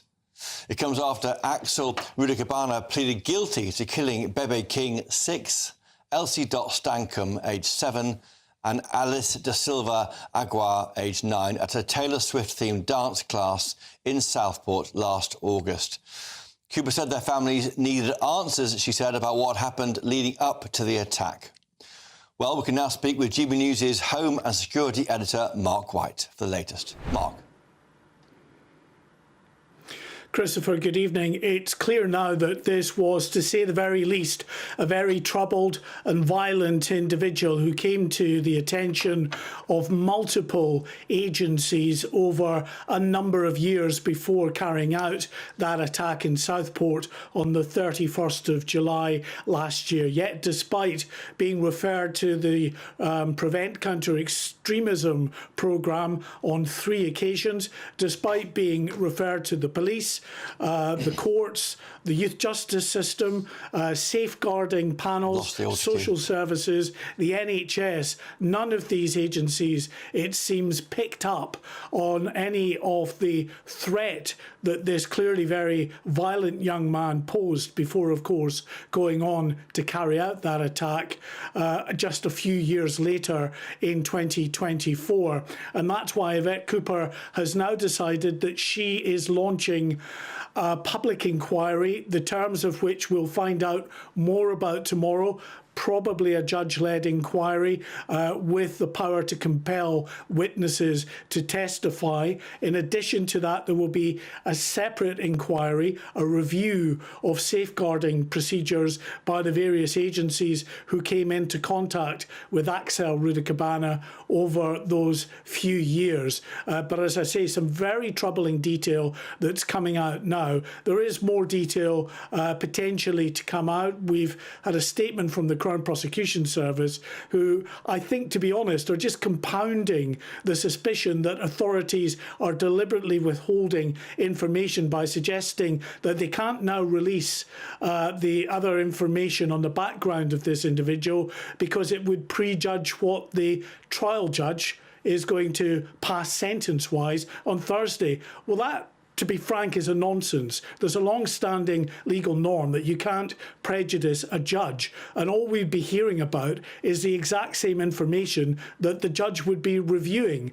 And I think, you know, from the policing point of view, there has been a frustration throughout this investigation ever since the attacks that some information that they would have liked to get out and to report on earlier was not, they were being advised in the public interest to get that information out at that time because prosecutors felt that it could prejudice any upcoming investigation. So I think all of that will form part of the ongoing public inquiry, because there will have to be some real reassessment of how information is put into the public domain, because I think many people believe that it was actually this vacuum of this lack of information that just fuels those conspiracy theories on the likes of the internet. And Mark, just finally to you, how do you explain the reluctance to have an inquiry into the Pakistani rape gangs? In PMQs last week, it would take 7 years, the PM told MPs twice, but the government's ordering this inquiry into these murders last year.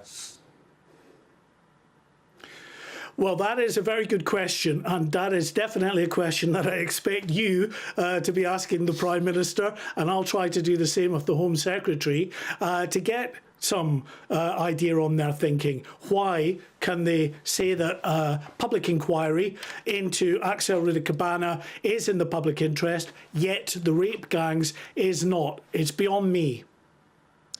OK, Mark White, our Home and Security Editor, thank you for joining us tonight with an update on this public inquiry. There'll be more tomorrow, I'm sure. Now, coming up next, we'll take you live to Donald Trump's inauguration parade. Stay tuned.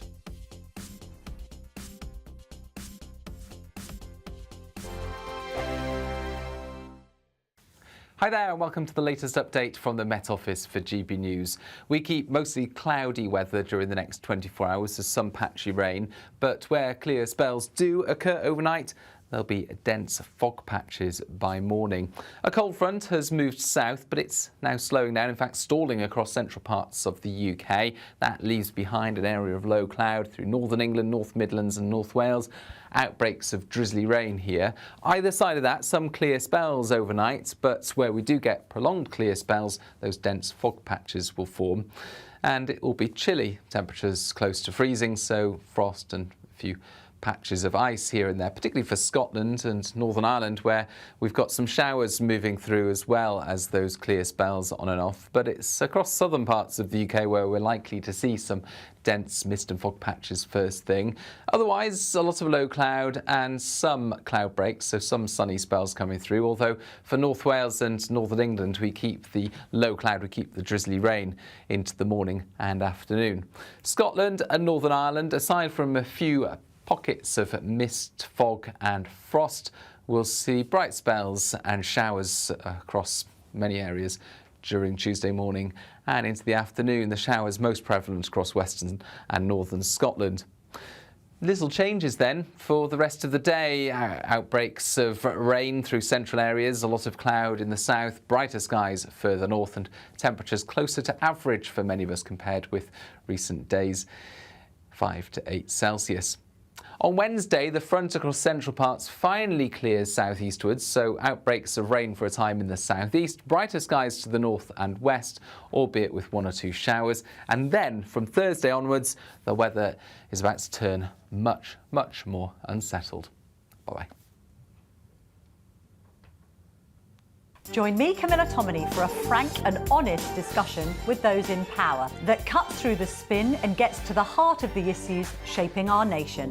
You haven't confirmed that you want to stand as leader, but you haven't ruled it out either. This report basically says that he's not fit to stand trial. Is he indecisive? Incompetent? I deliver the dose of reality Westminster needs. That's the Camilla Tominey Show at 9:30 every Sunday on GB News, the People's Channel, Britain's news channel. Good Afternoon Britain isn't just about us. The wonderful thing about this programme is it's about everyone watching. It's an interactive programme. Well, there absolutely is something to see here, and we're going to be talking about it more. Whether it's breaking royal news, Will, please bring us up to date, or indeed a particularly punchy speech in the House of Commons. Very, very curious. We bring it to you live, and then we bring you live reaction as well. That's Good Afternoon Britain, weekdays from midday. Only on GB News, the People's Channel, Britain's news channel.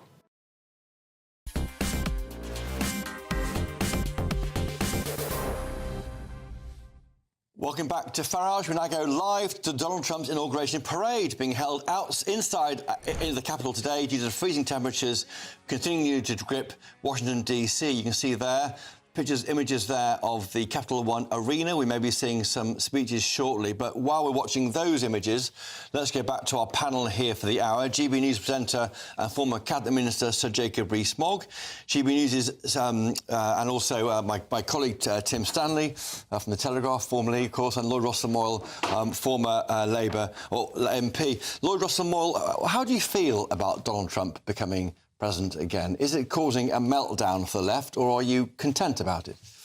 Well, I think often GB News doesn't really understand the left. We try to. I certainly try to. You do very well, but very often people think that we're one homogenous group. I think the liberal left, or the centrist left, or however you want to kind of phrase them, people who are in power at the moment in the Labour Party, I think are very shocked by what's happening, because there is a real feeling that it is a reversal of some of the progress that has been made. I think some of my other colleagues, Maurice Glassman, who I'm a very good friend of, is out there at the inauguration as we speak, Labour peer, and others have been warning for a very long time that there has been growing dissatisfaction with working class people and the left. And part of that is because we haven't made strong enough commitments about the material issues that affect people's lives, their living costs, their future prospects, all those kinds of things. No, Trump, I don't think, has all those answers, but he does play on those fears that people feel that their life was getting worse, that things were not improving quick enough, that globalisation had not come with enough benefits for them. And fundamentally, some of those arguments are a left-wing argument as well as a right-wing argument. They are an argument that the current status quo hasn't worked for people. So I don't think... It's not working, is it? That's the point. No, but it didn't work also under Conservatives, not only in this country, but Conservatives around the world also. Mainstream Conservatives also are confounded by this a lot of the time, because they thought that the end of history and it was just a kind of neoliberal order and globalisation was unstoppable and people just had to live with it. And I think people around the world, in different directions, sometimes towards the left, sometimes towards the right, are saying, actually, we do want to have agency back in our lives and we do want to have agency back in our economies. Tim Stanley, you've written a piece for the Telegraph website, just gone live now, titled A Touching Moment of Reconciliation that lasted 3 minutes. Yeah. I was thinking of when the Army chorus came out and sang the Battle Hymn of the Republic. I thought it was a really beautiful moment. But then, of course, he opened with, I am going to unleash hell on my opponents. His speech both pledged peace in the world and also to take back control of the Panama Canal and rename the Gulf of Mexico the Gulf of America. Now, if Reform is elected in Britain, will they do the same for the Irish Sea? I don't know. Watch this space. Watching the speech, I was struck by a couple of things. One, I think Trump has found God. He talked a lot about God, about being saved from that bullet by God, which is an extraordinary claim, but it was reinforced by Billy Graham Jr. in his invocation at the beginning. Two, the thing about Trump is that he just makes things happen.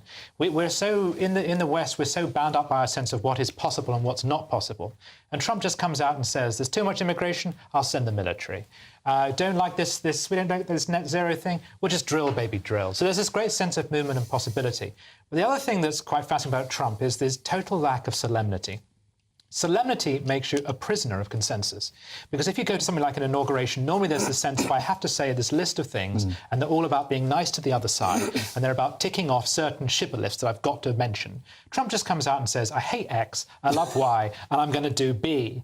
He likes X. He absolutely loves X. And a good example of that was where he was going through American history, and he was talking about, for instance, the pioneers. Now, it's become a consensus in politics in the last 10, 20 years that you have to hate American history. You have to pretend the pioneers were just people who massacred a continent. Whereas Trump comes out and he just says, we had pioneers, they were great people. And instantly shows the man's in love with his country and he's not ashamed of it. And watching that as an Englishman, I'm thinking, can we do that? Yeah. Can we now say, I'm proud of my history? Yeah. Can we now say, I don't like this? But you've always been able to say you're proud of your history. Not in the last 10 years. No, I think the problem is that people have misunderstood being able to critically look at history and also celebrate history. And you can do both at the same time. You can say, yes, we've done awful things. And I think that's the great British Western narrative. But sometimes we don't want to say that. That we do bad things and then we correct them. But there's a time and a space like an inaugural in which you don't want to be there saying, and of course, America's done some terrible things. No, for once, I just want to hear someone saying, you know what, I love my country. And it does feel as though Trump loves his.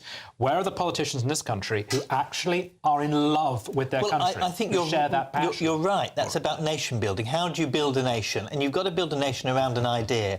And the New Labour Liberal consensus idea in Britain was the Olympics opening ceremony. That was what Britain was about. And it was discarding the old Britain into this new Britain. But I think there's been a huge pushback of that. Under the Tory government, of course. Not just yet, under the Tory government. Not just, well, Cameron was basically continuation, wasn't it? Not just in Britain, but in America as well, where people are saying, actually, we don't want this new version of what America or Britain is imposed on us. We want to go back to something. I think we should just have a more honest conversation about it. Should evolve and it should develop, but it shouldn't be throwing the baby out with the bathwater. Jacob Rees-Mogg, we're still watching images there from the Capital One Arena in Washington, D.C. Some of those... We do our parades better, don't we? If you think of the coronation of Queen Elizabeth II with the carriages and the pouring rain, and we carried on regardless. It looks a bit handheld. Anyway, I'm glad I'm here. Well, it was an emergency one in the rotunda. But Trump is so exciting, and we should learn from this. We should say the British Empire was a force for good. We civilised countries. We brought them law and order. We brought them freedom. We brought them democracy. But Kemi Baddock says that, doesn't she? That's one of her appeals. She says that. Phenomenal force for civilisation. This is what we should say. We should get away from this international consensus. And this is very exciting too, because Davos man died today. His funeral will be carried out shortly. He may have to be buried at sea. This is wonderful. Getting rid of the Paris Accord, fantastic. We should get rid of all that sort of nonsense. And we should learn from this. And Trump is changing it. And because America is the most powerful country in the world, this opens the way for us to do it. It would be much harder on our own. But this elite liberal consensus has shattered. And this is just fantastic. Lord Rossomole on this point about one of the many things he announced there, withdrawing from the Paris Climate Agreement. Is that a good thing, as Jacob Rees-Mogg? I think you might say the opposite. Look, I think that I agree with Jacob's stuff around Davos man has died, in a sense. You see that the way that Zuckerberg suddenly flipped within a few days even of the election, effectively, kind of to a new aura. I do, however, think that some of these things will come back and bite Trump. I think some of the anti-climate change stuff, where actually America was really starting to lead the way on electric cars, and you see actually some of his big supporters supporting that as well. I think that some of this idea that I just want to leave agreements and do it myself works in some areas. But in some areas, the globe, we all know about the commons and kind of the conundrum of the commons, or the crisis of the commons, and on things like the environment, I think Trump will realise that it is a bit of a fool's errand. China is really leading the way now on electric cars, on wind and nuclear power generation, and you will find that if they lose that race, actually they will end up being poorer in the long run. This isn't a race worth winning because people are only doing well in this race because of heavy government subsidies and regulation. If electric cars are brilliant, people will buy them. If they are buying them. Only because there are huge subsidies and regulations. Actually, I expect people will carry on buying petrol cars if they're available, and a trade deal will make it very difficult for us to stop petrol cars. You see in Norway, where gas is actually relatively cheap, people choose electric cars because they are. I'm going to bring in Tim Stanley. Tim Stanley, do you think will this friendship, this bromance between Trump and Musk last the course? He says there he's removing the EV mandate. That's a mandate to buy Teslas. Will those two get on until he finishes work at the DOGE in July next year? I think Musk would say he's in favour of choice. There is a tension between them because, as Lloyd was saying very rightly earlier, there are two kinds of Trumpism. There is basically the rich man's Trumpism and the poor man's Trumpism. And Elon Musk, just before the inauguration, they had a big row over this complicated visa system. Musk basically wants to open the door to skilled immigrants, something we tried in this country with certain consequences that the Tories are now paying for. And there was a big row over that, and all of Trump's base was saying, no, we didn't just elect this guy just so he could let more people in. So there are going to be points of difference between them. But if you think about this globally, you have Argentina's under the right, you have Italy's under the right, Germany is probably shifting to the right in a way which is rather more troubling. France maybe shortly. France might be, which again is more because this isn't just about people shifting to the right, it's also about polities fracturing. It's about countries. So are we out of kilter with this? This comes to my point that we are stuck. We are stuck with Keir and Rachel. I feel as though I can hear a party going on next door and they're playing YMCA. And I'm sitting here with Keir and Rachel eating wine and cheese in silence. And I'm thinking, I want to be at that party. And that's how I think Britain's going to feel for the next 4 years. The rest of the world is exploring nationalism and does it work? And we're with this old consensus. Jacob, will the almost revolution, the ripping up of all these plans under Biden in America, how will that affect the UK? So the EV mandate, for example, drill baby drill, will this mean that might weaken the net zero charge in this country? Inevitably. Our electricity prices are already 4 times those of the US for industrial energy. We're the most expensive in the world. Of course it will. It looks as if we're also going to be saved from giving away the Chagos Islands by Donald Trump. Very important change. Actually, we should learn from Trump there. A Conservative leader, Kemi, should say, if Chagos is given away and all this money, if we get back into office, we won't honour the deal. We should take a leaf out of Trump's book and not be bound by the idiocies of previous governments. It's interesting. That was my proposal to the Labour Party when you privatised the post office. And I said we should pledge, when we get into power, we will renationalise it at the price that was paid and not pay anything different. And we should announce it when you're selling them off, because then nobody would buy. Yes. But Labour and the middle consensus in this country is very afraid of those kinds of things. But this is Tim's brilliant point, that once you buy into the consensus and you pronounce things politely, you phrase yourself politely, then you've already sold the pass. It's why at the inauguration you've got to say, I'm going to send all my enemies to hell. You can't just say, Joe Biden's a really nice chap after all. You've got to do it from day one, and that's what Trump has got right. But is he focusing on day one issues that are the culture war distraction, or is he going to focus on the issues that will make people's cost of living and lives drill, baby, drill. easier? Well, drill, baby, drill in an international market doesn't necessarily change the dial. It really does. If you think that Saudi Arabia tries to fix the price by $1 million barrels of oil a day here or there, if the US is massively increasing its exploration, that has a big effect on the price. The price of oil is set at the margin, and so an increase in the marginal supply has a profound effect on the price. I also want to say, as we're watching these ceremonies, I'm really struck by how, in a monarchical system, it feels... aside from us doing things better, I just think it's remarkable how the Republic acts imperial, looks imperial. It's held in the rotunda, there's the swearing in, but it isn't just a simple swearing in. It takes forever to do it. Then you have this extraordinary next few hours of balls and things like that, as you can see right here. Just funny how the Republic acts more like an imperial monarchy than our own monarchy does. No, but that's because except it doesn't have the centuries of good taste behind it. So this what we're looking at right now has the feeling of a North Korean banquet. well, I can see the J.D. Vance and his wife there, Donald Trump with his wife there, and obviously they'll be moving, I guess, to the Capital One Arena. What is Melania wearing? She's Why wearing are we a not hat, talking about that? Tim. She's wearing... I know, but she looks like she's trying not to be spotted. Because the hat is almost pulled over her eyes. It's like she doesn't want anyone to see. I think the hat I mean, look, I don't really think we should be commenting on people's clothes, but I actually think it works quite well. It looks quite demure, and it makes her look like... The late Queen always used to wear a hat, so it must be right. I'm pro-hat. It look Ivanka quite has regal. a lovely sort I of think French it's fine. resistance beret she was wearing at the inauguration. I just think this throwback to 1940s film noir. I think it's like Myrna Loy has wandered into the room and is going to hire Humphrey Bogart to find her husband. Isn't that the whole thing about a lot of the Trump message? It is a return back to the good old days of film noir or Hollywood. And so, actually, I think that image is selling something to the public, and it is saying, we are going to return back to a days where your celebrities were classy. I mean, I don't think it ever existed, but it is a myth of what existed, and that's what they want to return it to. And to be fair, they're playing the part right. Yeah. Well, is it a good day today for you, Jacob Rees-Mogg? You seem very jolly. Very exciting day. Isn't Tim standing right? The party's over there. It's in the next door room, and we're drinking tepid, warm white wine. Look, time goes by very quickly. 2028, 29 isn't as far away as you think. Trump is doing these remarkable things. It will make the American economy grow. We can learn from that. The Heritage Foundation's done a lot of the preparatory work, so he's ready to do things on day one with the executive orders, getting rid of a lot of Biden-esque nonsense and international agreements that are bad for America. An incoming Conservative government, 2028, 29, really ought to learn from this. Not reform, one Jacob Rees-Mogg, reform? Well, who knows? But let's hope it's a Conservative government, or reform is Conservative, whichever way it turns around.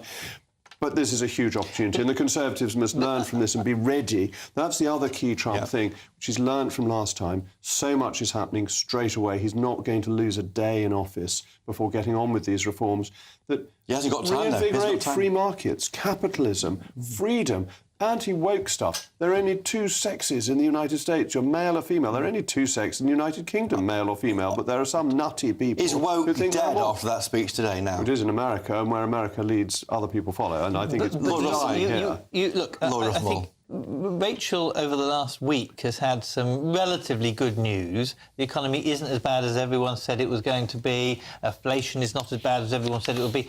And we know our economy does coattail on, to a large extent, the American economy, the bond markets, linked to the American bond markets, etc. And so I do wonder if what you're saying are fantastic things that Trump will do. If they work for America, they might find that they work in Britain, and then the British public say, well, actually, the Labour Party have done relatively well because we benefited from these things, but we've done it without the nasty edge. And if you can get that, if you can get it without the nasty edge, this kind of cultural war stuff, then actually Labour might be able to navigate through. We're not the Conservatives who are fed up, who kind of got it all wrong, but we're also not the kind of reform party that still has a nasty edge. Very disappointing retail sales. I'm excited to see what it means for the world and world peace. With the exception of George W. Bush, Republican administrations tend to be the more peaceful globally, and that's because they believe in peace through strength. We've already had a test of that with the recent ceasefire that Joe Biden negotiated but couldn't get it over the line. It was Trump and Trump's negotiator that forced Netanyahu to back down and brought about that ceasefire and release of hostages, which I think is a very good thing. But he's not talking about peace with Greenland, is he? He's not talking about peace with Panama. That's just nonsense. I don't think he knows where Greenland is. But Panama, he was quite clear on Panama. It's the suggestion of spontaneity. It's the sense that he is a tiger that you don't want to mess with. That's what brings about peace, because it means people don't pick a fight with the United States. It's the madman theory. But while he was actually in office, there was 4 years of peace, including no war in Ukraine. But I like Tim's idea of renaming the Irish Sea. That's a good one, isn't it? I'm not sure that would lead to peace. We call it the Manx Current. But yeah, we're looking forward into the next few weeks. So Ukraine, he said there'd be peace on day one in Ukraine. Now it's maybe a few months. But he's a deal-making PM, isn't he? He likes doing the deal. The deal might be arranging some form of truce between those two. People don't take him on because he's unpredictable, and they don't know that he might not overreact. And therefore, foreign countries think that Donald Trump may put such pressure on them that they can't resist. And Netanyahu has been persuaded to do something by Trump, and Netanyahu is quite a stubborn individual. I think Trump's approach has been shown to work, but it's quite high risk. It won't always work.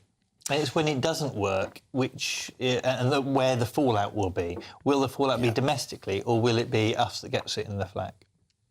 OK. Now, as you wait for the parade to start, you can see there they're having a nice meal there, the inauguration of Donald Trump. I can't quite see who's speaking there, but still I can see Melania Trump listening there with the new President Donald Trump. We thought we might put together an inauguration quiz for my guests. I'll be testing the panel on the knowledge of past inaugurations. And, of course, those of you at home do play along too. Let's see who really knows their history. Right. Jacob Rees-Mogg here, of course, Tim Stanley from The Telegraph and former Labour MP Lloyd Russell-Moyle. The first question for you three. There's no buzzers, so just say if you can answer. When was the last time the inauguration was held outside? Well, that was the last time.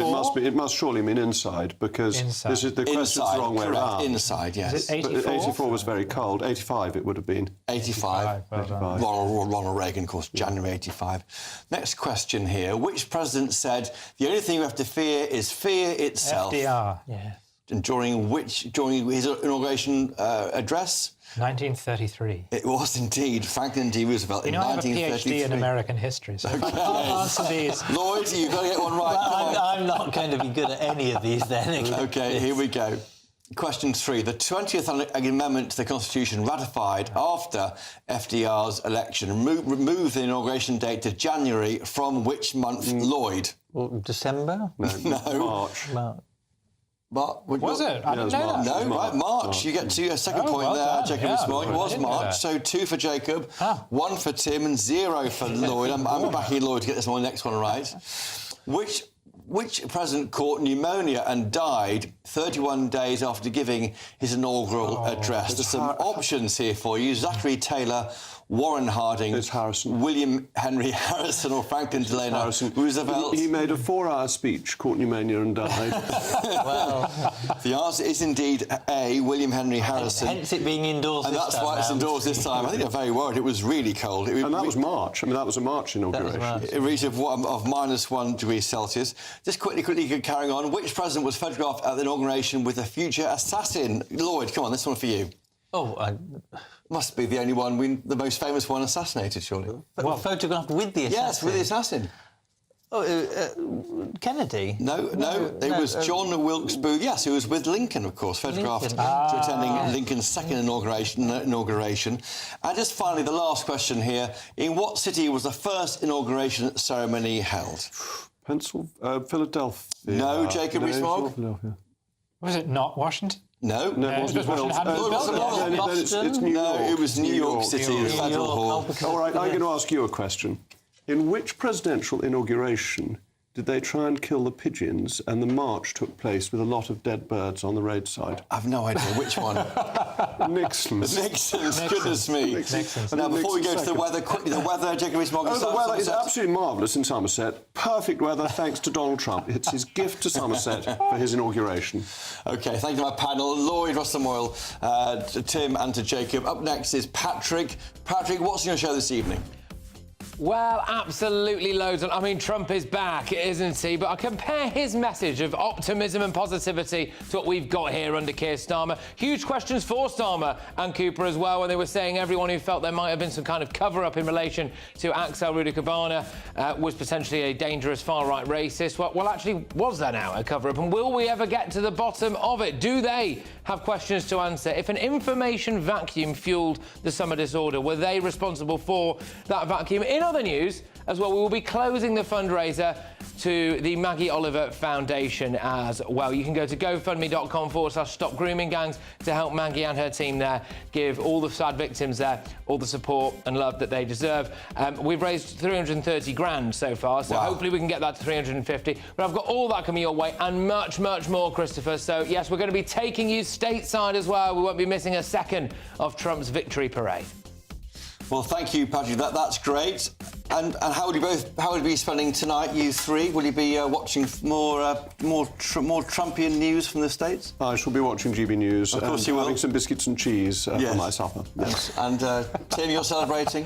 Yes, I'll be doing something like that. Yes. You'll be watching the fun from America. Yeah. You know, we mentioned FDR earlier. The Washington Post, when he had flu, accidentally ran a headline that said "President in bed with a co-ed." And FDR called up the editor and said, "I want 100 copies." And he said, "Why?" And he said, "I'm going to send them all to my friends." See, that's a present. A cold. And Lloyd, you'll be okay tonight? Yes, I'm not celebrating Trump's election, but I think that we shouldn't damn it yet either.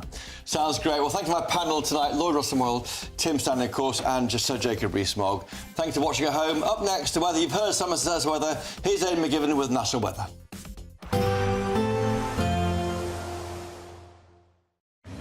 Even though we'll see a cloudy start, it'll be a bright outlook for the rest of the day. Boxed Solar, sponsors of weather on GB News. Hi there and welcome to the latest update from the Met Office for GB News. We keep mostly cloudy weather during the next 24 hours, so some patchy rain, but where clear spells do occur overnight, there'll be a dense